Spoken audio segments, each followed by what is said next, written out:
Omulamwa gwaffe omwaka guno ogumu ku miramwa gyaffe ab'Ekyagga omwaka guno kulaba nti no tusitula abavubuka tukulaakulanya abavubuka era njaga kutegeeza mukama wange Katikkiro nti nno eggombolola eno ey'Eggoma abavubuka ab'Eggoma be baakulembera amagombolola endala zonna ezisoba mu 17 mu Buganda. N'olwekyo njagala okwebaza mitwe mwenda kubanga n'ekisinga ddala ate obukulu njagala yadde bamukwanjulidde omuvubuka Rashidi Lukwago njagala mukwanjulire mu butongole Kamaye Katikkiro ab'Ekyagga bamala okusanyuka ate bawuliriza ebigambo bya minisita nnyabo ne boogiranga oddayo. Kamaye Katikkiro ndi muzzukulu wa Mugema era nina essanyu lingi nnyo ab'Ennakawa n'ab'Ekyagga tukome wano talina ssente oba Ssekiboobo atalina ssente Lukwago ali wano Lukwago yangwawo Rashidi Lukwago naawe olina ssente ekifaananyi kyo kinyumiramu Lukwago jangu eno tubalansinga eryato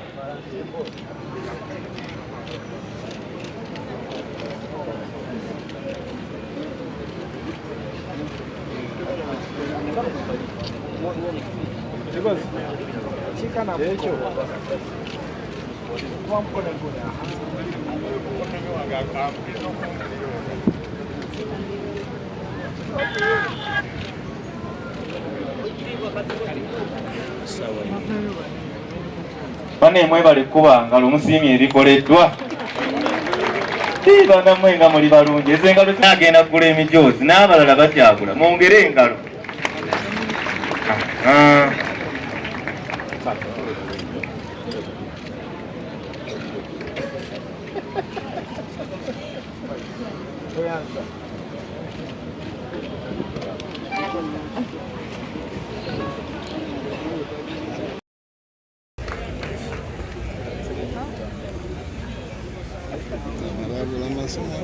Neanzeke. Banange mva maaso namwe. Banange irasibo Jaga tubere ne discipline ne tenti ya Katikkiro. Tudde wali. Nyabo sikamudde. Amanyanze namukwaya. Era yadi mchana wa Mbogo. Yadde nfaananamu abasheshe. Naye nga ndi musaayi gwa Mbogo. Ndi Muganda. Ow'ekitiibwa Katikkiro. Meya waffe n'ab'ebitiibwa mwenna abali wano ndi musanyufu okubeegattako ku lwa Kabaka waffe Ssaabasajja Kabaka Awangale ne Nnaabagereka Maama agerekera Obuganda era kulwa kabaka waffe ng'omukyalo Omuganda alina bafaani abangi ennyo mu Buganda. Njagala nnyo okwegatta ku lugendo luno Kabaka's birthday run ennaku z'omwezi nga 7. Sigenda kukoma kukudduka naye n'okubayimbira nja kubayimbiramu era ngenda bawamu akapeera katini nnyo naye nga sinaba njagala gula emijoozi gy'akakadde kalamba kensinga era njagala mumanye nti giva wammwe. Essente ezo ziva ku buwagizi bwe mumpa ng'Obuganda. Namukwaya nsiimira ddala ebbanga lyonna munsapootinze mu bivulu byange byonna era ekintu kyonna ekirimu Kabaka siyinza kusigala mabega.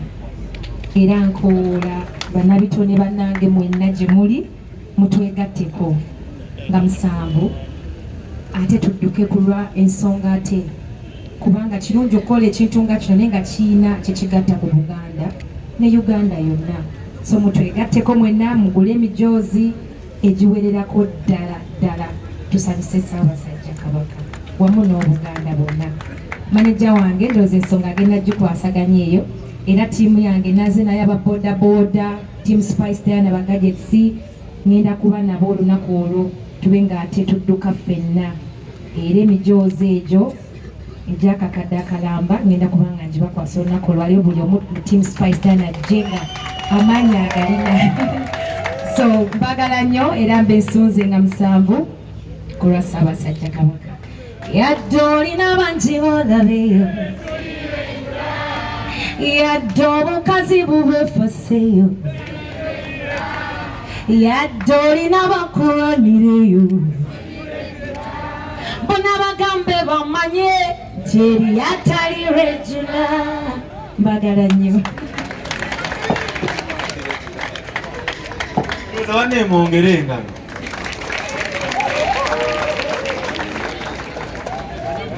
Kira agenda mukwasa omujoozi.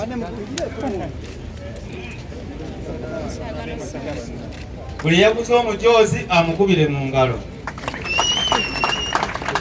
Kale nammwe abataaguze kati mukube engalo.